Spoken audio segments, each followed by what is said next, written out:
Hello, hello, hello. Good morning, good morning, good morning, everyone. It is 10:02, 12/11, 2018, Stargate. Hi, everyone. My name is High Priestess Ishira.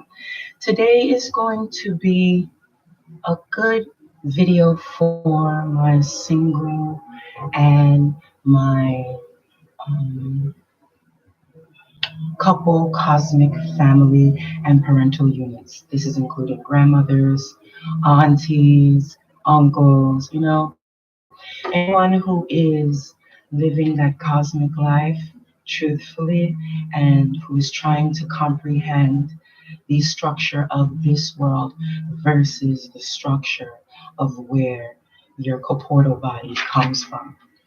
Today's circle of growth is going to be speaking about archetypes and alchemy and how they play off each other.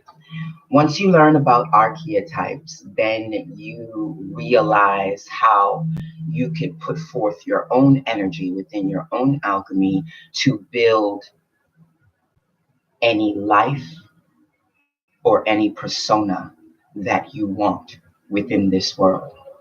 Again, hi everybody. Hi, my name is High Priestess Ishira. I am the owner of the business page TOA on Facebook. On TOA within Life Coach Healing, we have plenty of services that I offer to my cosmic family, from dream interpretation to tarot card divination to yoga how to's and meditation how to's. Feel free to check me out on my business page at TOA and also conveniently located at Tantra Temple of Alchemy. All right, let's talk about archetypes, okay? Because this video idea came to me this morning. It was a whole bunch of craziness regarding, my son and the process I'm going through to have him homeschooled. And I saw a video with The Simpsons that ignited this need to talk about archetypes and alchemy. For all who don't know, alchemy is the metaphysical way of the occult knowledge being utilized through self magic, through self sorcery. Now, archetype. Now, this is what Wikipedia gives the definition as an archetype.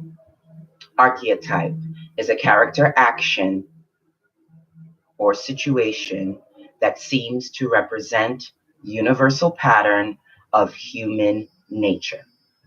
It also says archetype is a universal symbol of reoccurring representations in a particular human culture or entire race that shapes the structure and the function of a body of work. They use the word of a literal of work, but I changed the literal word and put body of work because literary works are the same as your body work. And once you learn the definition of archetype, to be honest with you, the first time I heard the word archetype was in a college course. I think it was psychology, if I'm not mistaken. But I remember how quickly as they said the word archetype was as quickly as the lesson on archetype stopped within the public school system. And when you comprehend what archetype is, you understand that they don't really go into detail in our public school, colleges, and high schools and grammar schools when it comes to speaking about archetypes, because archetypes control who you are. Archetypes dictate how you move, how you think, how you feel. This is why the powers that be that run this world basically make sure that they are personifying different maladaptive archetypes to us, the humans, which are actually spiritual beings having human experiences. And Carl Jung, Carl Jung is a Swiss psychologist. You can Google him if you want. And he says that the root of archetype is in the collective unconscious of mankind. Archetype is in the collective unconscious of mankind. If you don't know what collective unconscious is, just change the word into experience. That's an easier word. The root of archetypes is in the experiences of mankind. Carl Jung used the word collective conscious, but a lot of people don't understand and comprehend that the collective conscious, that our mind is us. And what you experience is life, is you simultaneously in this beautiful school of hell that I call life. In this school of hell that I call life is your opportunity. I repeat, is your opportunity to create your own archetype. Now, I remember when I told you that the first time I heard the word archetype was in school. In college, the only thing I remember the teacher speaking about archetype was when he was speaking about the epic of Gilgamesh. Now, for all who don't know, the epic of Gilgamesh is about a Sumerian king from Mesopotamian faith, and he had a huge fight with the underworld because he said there was something wrong with the underworld. Google it if you want to. But I remember specifically when I was sitting in the college class, because college really didn't float my boat, but there were certain things that they spoke about that drew my attention. And when that word archetype came up, I didn't know what it was when I was in that college class, but I jumped up and I was like, okay, what is he talking about? And then he spoke about the Epic of Gilgamesh. And I was so fascinated about the Epic of Gilgamesh. But as soon as he started on the archetypes in Gilgamesh was as soon as he moved on to the next war that another culture utilized to perpetrate this religious fuckery on this earth. Okay, because that's what your history lessons are throughout college, is about how many times one nation killed a whole bunch of other nations to rule the world. But Gilgamesh and the archetypes were definitely two subject matters that they really didn't speak too much about in college, which I feel that they should have, because it speaks about spirit. It speaks about the unconscious mind. To go back to what Carl Jung believes, that the root of the archetype is in the collective consciousness of mankind.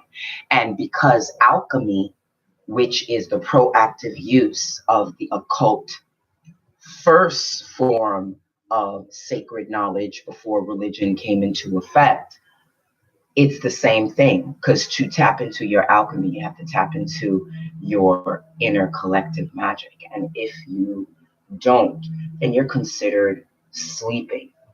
And while you are sleeping, what the television screens, the entertainers, the news do within your life of the sleeping zombies is to keep you away from what's important, to keep you away from what is the main factor of living within this small little galaxy called United States, the Milky Way, the Milky Way, you know.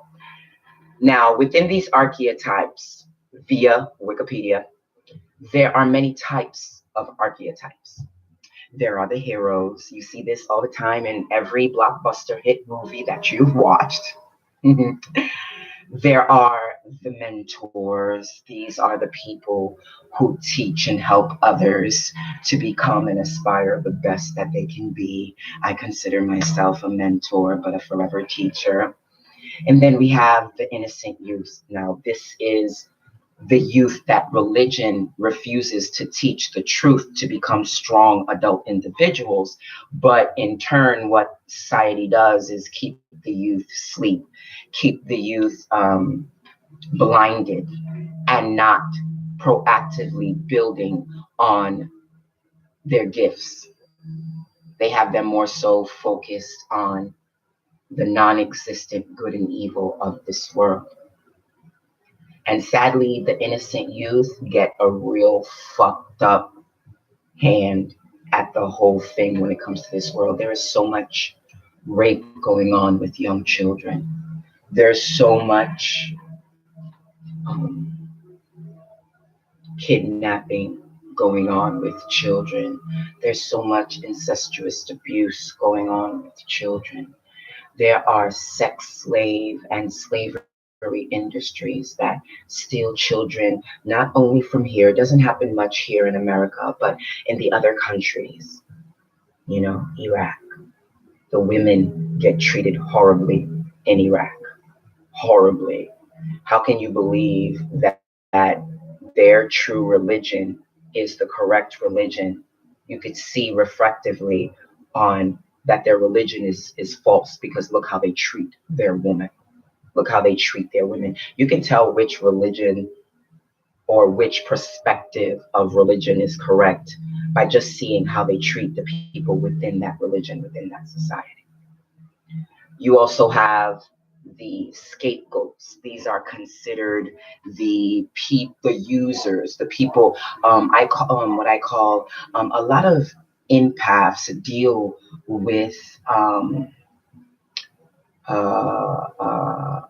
narcissists, and what empaths become to the narcissist are like scapegoats because the narcissist sucks up the energy of the empath on most occasions, not all, but most occasions, and causes the empath, the one who's giving love to the narcissist, the one who's taking the love, can cause a very bad imbalance within a connection. So I consider that like a scapegoat situation. The narcissist is using the empath or using the person who's trying to open their heart to them for their energy, but not utilizing it in a fair and righteous way. And we also have the villain with these archetypes. Remember, archetypes are characters, are distinct characters that play major roles within the movies you watch, within the music that you listen to, within the news that you choose to watch, the programs that you choose to keep and occupy your attention and your mind. And all of these play an intricate part in this silly little school called the chess of life. And if you don't learn how to execute on multiple dimensions, how to deal with this life, you will fuck around and be playing checkers and lose your life. And not necessarily your breath, but more so your opportunity of existence and your potential to reaching your masters within your life. Now, there's also the journey from what Wikipedia says, and I kind of agree with it. It's also the journey when it comes to archetypes. We're all on a journey, right? We're all on a journey, right? We're all reaching for that certain goal. We're all focused on whatever we desire, whatever we want, whatever we desire, whatever we want, you know. And again, this is to all of my mama's family circle, friends and family, cosmic family that watches my video.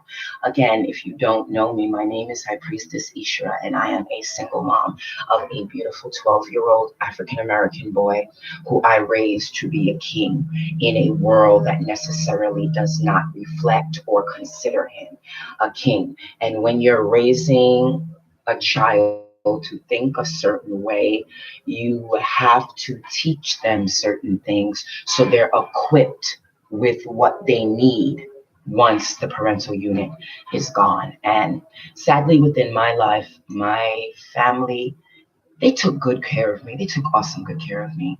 I never really wanted for anything. It was an affluent middle family. It was all good. But all the things that I needed to learn within the spiritual sense,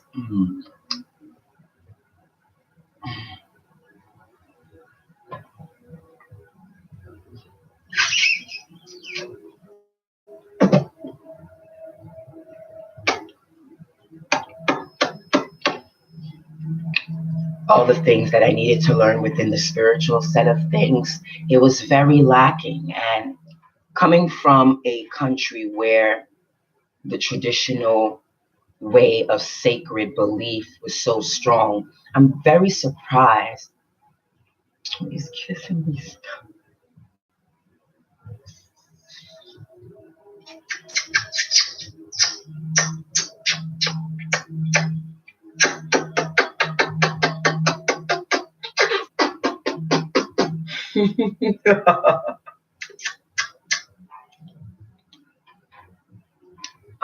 Coming from a traditional, sacred traditional culture, when my parents came out here, just like all the other countries that came from different lands and came out here, they all adopted a religion and kind of took away their true core values of who they were. So within TOA on Facebook, my business page, within Life Coach Healing, I'm helping cosmic families get back together to their true self through my many masters, through my many gifts. Now, feel free to check my Facebook business page within the bio, right below me, within the bio below, in the bio below. Now, there's also that journey, you know, some people are journeying for money, some people are journeying towards the awakening. It's either you're journeying for something on the outside or you're journeying for something on the inside. And that within itself, no matter what your life reflects, will show you if you are on the right path. Because one path leads to destruction while the other path leads not necessarily to salvation, but more so to an awakening, to a higher level of thinking and feeling and being. There's also that initiate archetype, And if you don't know what the initiate archetype is, the initiates are the ones who are always, in my opinion, who are always going through some type of lesson, some type of learn. Because within journeys, there's peril, there's crying, there's hurting, there's falling down, there's getting back up and starting all over again. But with the initiates, every time you fall down, you're trying to build it. I'm going to go big better. When you're an initiate, whether you're winning or whether you're losing, you're utilizing that experience to make you better. So you can become master of who you are, you know? And they also have that archetype of good and evil. Now, as a high priestess, I don't think there's no such thing as good and evil. Like, perfect example, my son was reading a book today, and he was reading it to me, and I asked him to explain what the word means, because, you know, you have to practice multi-level learning. So you have to not only tell your baby to read, but then ask him to define a word or spell a word, just to prepare his mind to be multitasking and multifunctional. So then I asked him to explain one of the words that was in the book, and he explained it as using the word evil. And I had to explain to him, well, you do know there's really no such thing as good and evil, but there is dark energy and light energy, and it really depends on the decision that you're making for that particular experience within that particular time, because life is nothing but a whole bunch of experience stringed together, set up for either your loss or your gain. So yes, Wikipedia considers good and evil as an archetype. Also, they consider the fall as an archetype. This is from Wikipedia. Google it. Everything I just said just right now. Before I get into the metaphysics of it all, I wanted to give a clear definition and picture of what this world considers an archetype.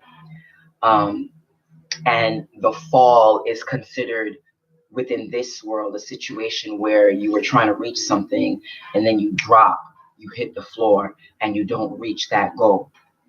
That fall can be a motherfucker, but that fall is a part of the archetype, in my opinion, because if you don't fall, how are you going to be able to get yourself back up and mend the wounds that you get after falling?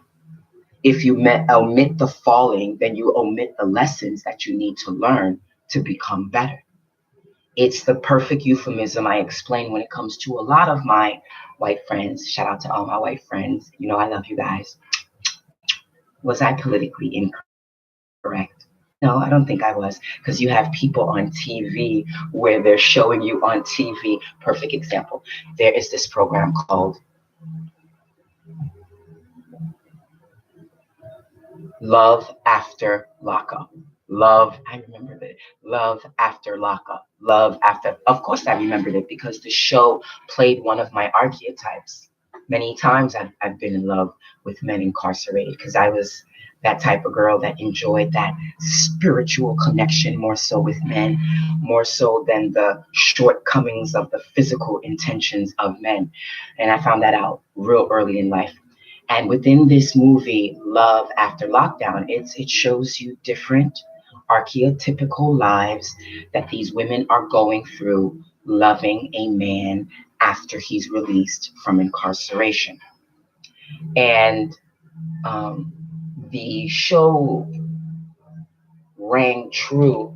The show rang true to me due to the fact that I was in love with the man, stayed with him for 3 years while he was incarcerated, but after 3 months of dealing with traveling to go see him, giving him money, holding him down, him never really attempting to do the same thing I did, I realized I'm holding him down, but he's not holding me down. I need to separate from this. And I completely fell in love with this man with just letters. Just letters. And it's funny after, and we were connected, and I wish him the best and I wish him well wherever he's at. But we were connected because I remember to this day, after every one of his letters, he would draw near his name a circle with a black dot in it. A circle with a black dot in it. Now, that symbol means a lot of things. It means melanated power. It means a lot of things. It means planet body to planet atmosphere. It means a lot of things. It means the zodiac man. It's a lot of different meanings. But before I knew what the symbol was, I feel like I connected with his subconscious mind, with his archetype, because at that moment, he was not ready to acquire a queen because he was going through his rebuilding from the system that we call a jail system.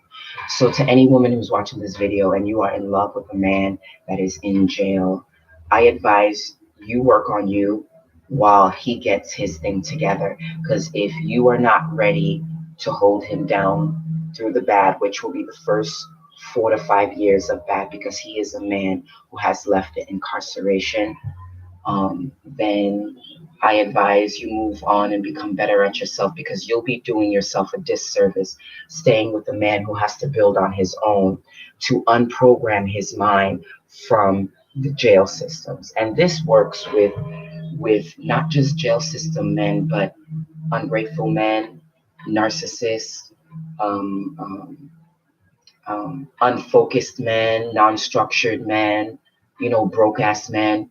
You better off leaving these energies alone and working on you, so then you could become better and be more adept to find the true person you're supposed to be with, or to be open to later if it's meant to be for that person to come back in your life. But be very, very, very, very aware when it comes to the archetypes you allow in your world, because they play a very important part of the alchemy of life, the very important part of what you attract to what you are given, and the potential of your reaction with the situation that you're dealing with, whether it be a job situation, a lover, or a situation.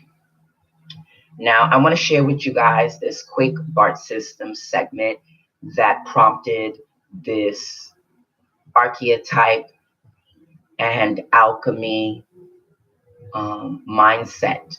Because if you can learn how to build your own archetype, you won't be left like shepherds in the meadow for the wolves of the TV screen, the radio, the negative people around you and in your neighborhood You won't be open and susceptible to becoming slaughter of sheep to these multi-dimensional preset maladaptive archetypes within your world, because as soon as you walk out your door, it is set up on multi-dimensional levels to keep your archetype in one of these archetypes. So check out this perfect example of archetypes, because this is what they perpetrate to you. This is what they perpetrate. And of course, where the page I set up to play automatically got rebooted, but that's just hating ass energy. But you can see through this clip of The Simpsons that they perpetrate constantly a certain archetype out there so that they can keep you asleep, keep you bogged down with this materialistic bullshit of non-necessity. They're forcing society to search on the outside for their desires, when in all actuality, you should be searching. You should be searching on the inside. And I believe like this is a perfect representation of it. But remember, all of these TV shows and programming has a whole bunch of hidden information hidden from the outside. As they're making you laugh, they're giving you the truth. So let's check this out, a segment from The Simpsons that show a perfect example of archetypes. Mommy, yes. When you finish with the computer, can I pull on it? Okay, I'll think about it. You doing your happy dance now? Yeah, playing on the computer and pizza today. If anyone wants me, I'll be in my room. Pretty much. I'm almost finished this video. Hi guys. Simpsons. I don't let you watch this show. Thanks, Mom. And now you can go back to just being you instead of a one-dimensional character with a silly catchphrase.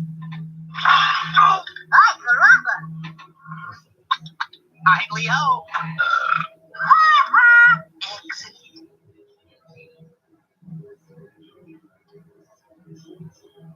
If anyone wants me, I'll be in my room.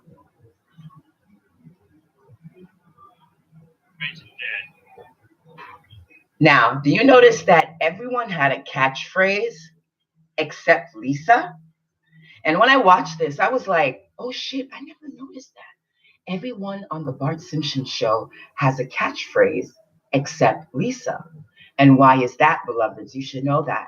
Because she is the awakened one. She's the smart one. She's the starseed. She is the old soul. She is the indigo child. She's the representation of consciousness, of collective consciousness. And of course, collective consciousness does not have a catchphrase.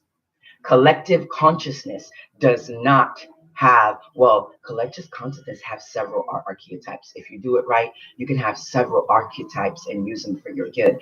But within the television process, only Lisa is the only one who doesn't have a catchphrase. And the reason why she doesn't have a catchphrase is because she is the awakened one in the show. She's independent. She thinks for herself. She's the smart one. You know, she does not have a specific energy or a specific persona that she personifies, a negative energy, should say, a negative persona that she does not personify on a regular basis. One more time. You always have that to remind you of the time when you were the whole world's special little guy. Thanks, Mom. And now you can go back to just being you instead of a one-dimensional character with a silly catchphrase. Ay, caramba! Hi, Leo. Excellent. If anyone wants me, I'll be in my room. What kind of catchphrase is that? It's not a catchphrase, Homer. It's a place where you know Lisa goes to one herself to get away from her fucking crazy ass family. She know her motherfucking family is crazy. So when she needs to get her mind right, she go to her room and she ones herself and she plays that music. Oh, hi you guys. I'm also known as Music Mystic. How are you? A magical mystic millionaire for life. And she taps into her saxophone instrumental music and she vibes out and she flies in the galaxies, and she's the only one in her family. So please believe, if you are doing this awakening path, you most likely are the only one that's actually awake, and not sleeping like your family, perpetrating these false perceptions on what this earth wants you to perpetuate. Now, let's talk about the different archetypes in The Simpsons. That's why I did this video here, to talk about this topic, because it is my cosmic families that need to comprehend this, so that you can then in turn teach your children not to follow these false archetypes and to be their own individuals.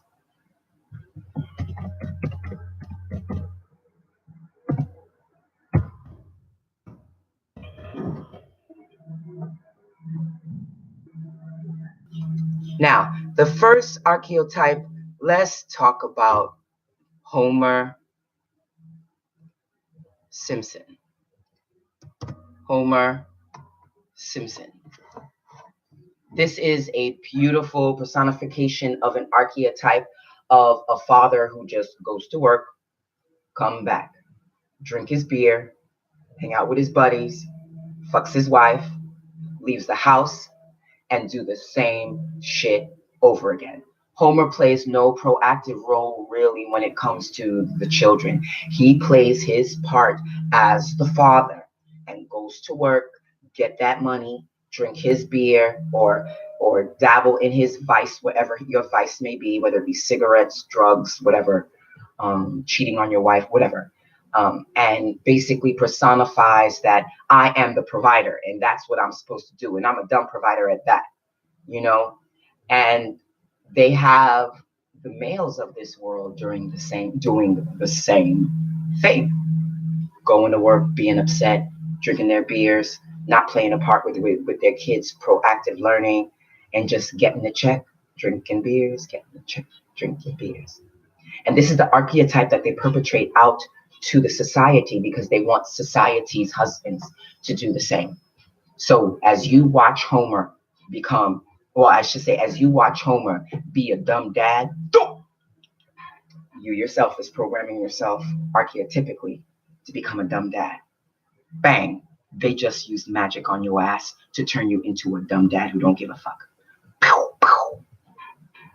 And then you also have the submissive Marge. Marge is a good wife. She never really fights with Homer too much until she thinks he's about to kill himself. She usually follows his dumb ideas and blindly follows him throughout whatever ignoramus thing that he wants to do.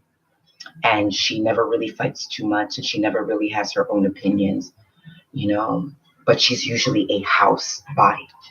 And this is what they perpetrate the woman to be. They want the women to stay home. They want the women to shut up. They want the women to not fight with their husbands. And they want the women to not lead. Women, you are the front runner of your home. If you are fucking off, I don't care how much money you're making, your whole fucking family is off. If you're not fucking happy, your whole family is not going to be happy because you play the key role within the house and running the empire, running the estate, running the legacy. Okay? So know that they perpetrate within The Simpsons.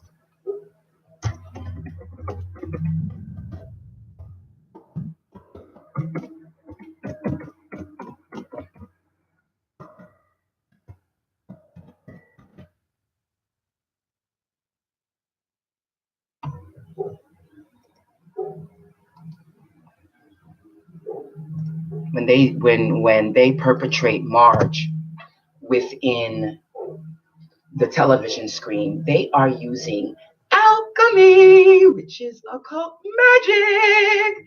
Now you're seeing how archetypes and alchemy play a very close pair with each other when it comes to utilizing this hidden magic. And so they're basically allowing you to watch Marge be that submissive one. Oh, homie. Oh, homie. Oh, homie. I believe they use that voice because I believe it's a perfect representation of the triple goddess power of what's inside of a woman. And if she's able to be woken up, if she's able to tap into herself, she could tap into that triple goddess power and make moves. And don't get me wrong, Marge stayed making moves with for her family, for her cartoon family. But she could be doing so much more. But because the archetype is submissive housewife, as you're watching Marge, they are subconsciously training you to stay asleep and become Marge yourself. Bang, bang. You have just been hit by archetype and alchemy all at once. Haha. Now, let's talk about the troublesome son, Bart. Bart, okay, dude, he's the troublemaker. But do you notice that the troublemaker is one smart motherfucker? And all Marge and Homer have to do is give him some more love, yo. Keep him more occupied because this boy has nothing to do. Bart is always outside doing some shit. He's always outside doing some shit because dad's at work, mom's taking care of the house. You know, Bart it has too much time. But Bart's archetype is to perpetrate your sons, your daughters, to be bad, to get in trouble. Why? Because he is what? The main character of the show, hidden knowledge shown to you right in your face, but behind the veil. They want to program your children to be the badasses, and usually it's the smarter ones that are the badasses. That a Bart is like the perfect ADH kid on on um on no schedule, no meds, no herbs, no nothing. He's just out there free willy with all of this extra energy and he doesn't know what to do with himself. He doesn't know what to do with himself. He's the bad boy. So as you're watching Bart, you're watching as your kids are watching Bart, excuse me, your kids are silently, subconsciously becoming programmed to become Bart. Because remember, Bart is the main character of the show, and he always gets away with whatever the hell he's doing. You know, you could tap into your Bart sometimes, but you have to be careful when you tap into your Bart, and you have to dot all your T's and cross all your I's. No, dot all your I's and cross all your T's. Now, there's also the 5%ers in this show. You know, that skinny, decrepit white man whose assistant, whose male assistant is totally in love with him. And I think his pitch phrase is excellent. Because they're always thinking of an evil plan. The white guy in The Simpsons is a reminder to you subconsciously that the rich are always doing what they need to do. But sadly, because the poor are chasing a check, you're not doing internally what you need to do for yourself on this awakening walk after this spiritual fall to this hell school of an earth called the Milky Way. You know? So know that the wealthy are always doing what they need to do. So you need to stay focused on what you need to do when it comes for yourself. Because working on yourself is the only thing you can do to acquire every single desire within your life. Now, let's talk about the bully. You know the bully in the show The Simpsons. The bully is an archetype. A lot of us call them the villain. The villain, the bullies, the one who try to push their way through or whatever and don't give a fuck about how many people they hurt. You know, a lot would consider the rich as bullies.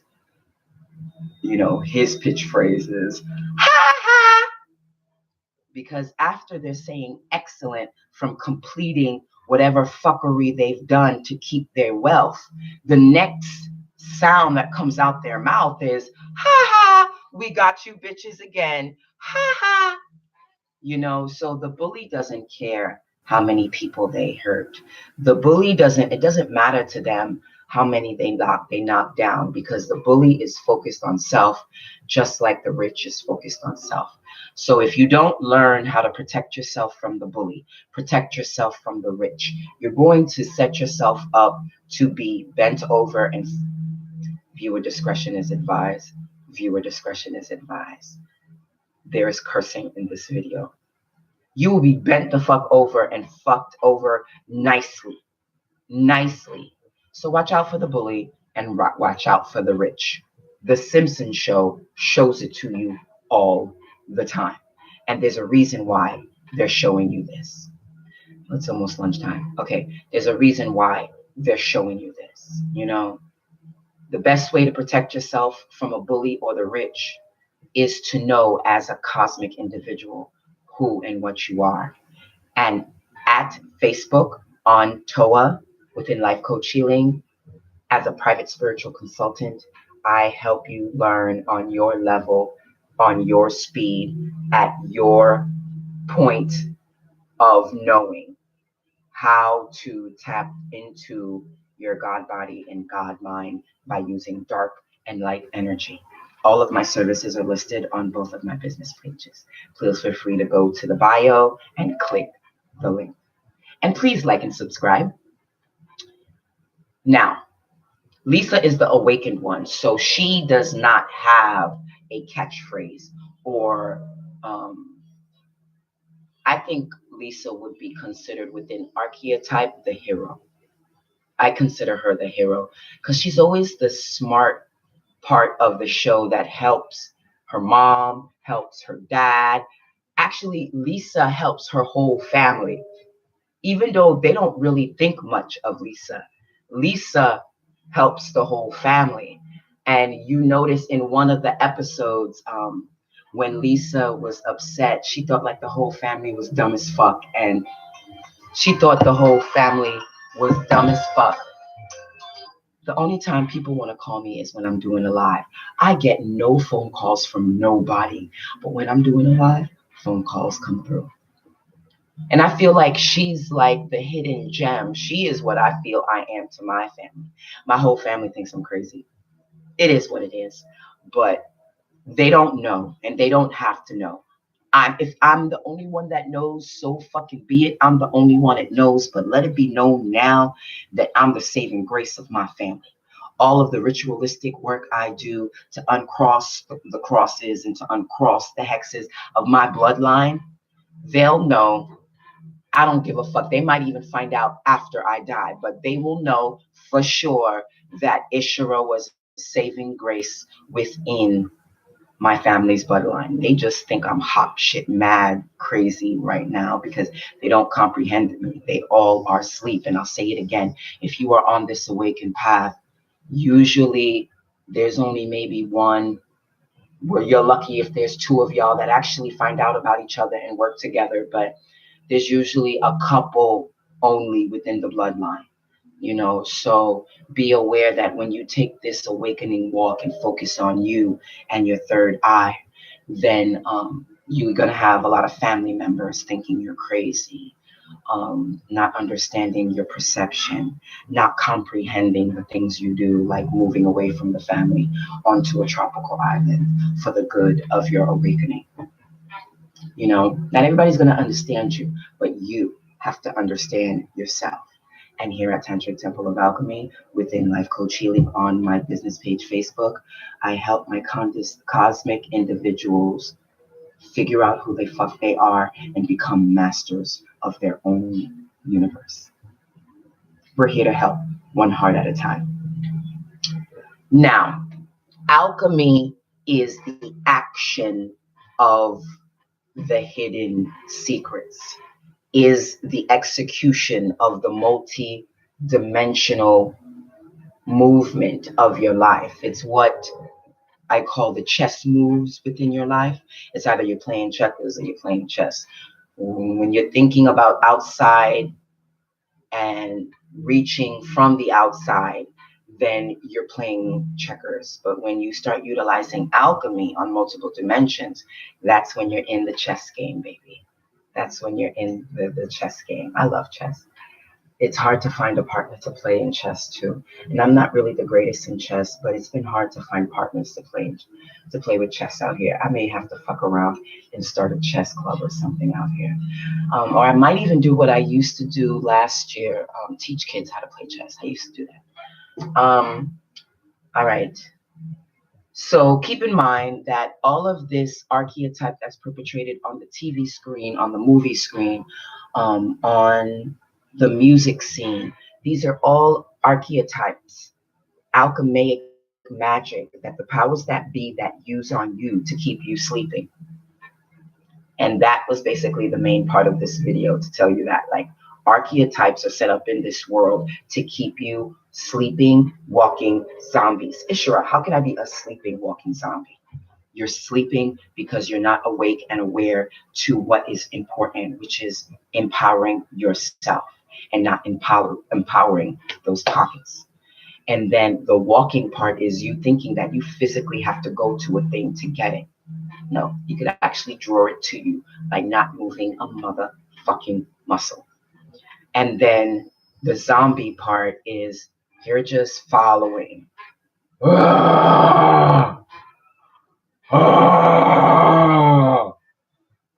You're just following the masses and doing what everybody else is doing. Never been a zombie. I've always been an exclusive entity. Always. And it used to bother me that people never liked my energy, but I comprehend now that my energy is a little different from everybody, and you won't comprehend it unless you come from, or you know where I come from. If you don't know where I come from, then you wouldn't comprehend me as a spiritual being having a human experience. You can't get the masters that I've acquired in my life in no certification class. And that's what makes me different from other spiritual consultants. I'm bloodline bred for what I do as a private spiritual consultant. I didn't learn, yeah, I have a couple of diplomas, but I didn't learn the bulk of what really helps my clients through some type of school, sitting in a classroom. I've lived my masters fully. And as a woman living her dream now, I truly believe I can help others do so, but I'm trying to help more. I'm trying to reach a higher level of people. Hence, all of my videos. Please feel free to subscribe to HP Life Coach Healing and Ishra Sadi HP. I am Ishra, and of course, this channel, my nonprofit organization, Mama's Family Circle, where we teach children through music and sound to make better decision choices. So, to end this video, what can I say to you to help you with learning to master your archetype? Well, I say, wake up your third eye, tap into what you love, and also learn as much as you can learn. Never stop learning, because when you stop learning, you stop the growth process. When you stop learning, I consider it, as a spiritual consultant, death. You have to continuously learn, even as a master. As a master, I'm always learning. I never turn away a lesson. Never turn away a lesson. And trust and believe, my master teachers who teach me on a regular basis, I love them because I don't learn as quickly as other individuals, but they're really due diligent in how they teach me and what they show me, and they're really good to me. They're great to me. They're great to me. So you guys, keep in mind, the ones that share the truth are usually the ones that are hated. The popular ones are usually not the ones that are sharing the true truth about things. And again, the ice cream truck music ends a video of mine. Again, my name is High Priestess Ishara, speaking to you from beautiful Hawaii, reminding you that archetypes are being used against you. So know that these archetypes are being used against you and become master of your universe and take control of your life. And remember, Toa at Life Coach, Toa on Facebook at Life Coach Healing is here to aid and assist you with that awakening journey. Love and blessings to you all. Thanks for listening. Thanks for watching. And I'll see you next time in my next video. Later.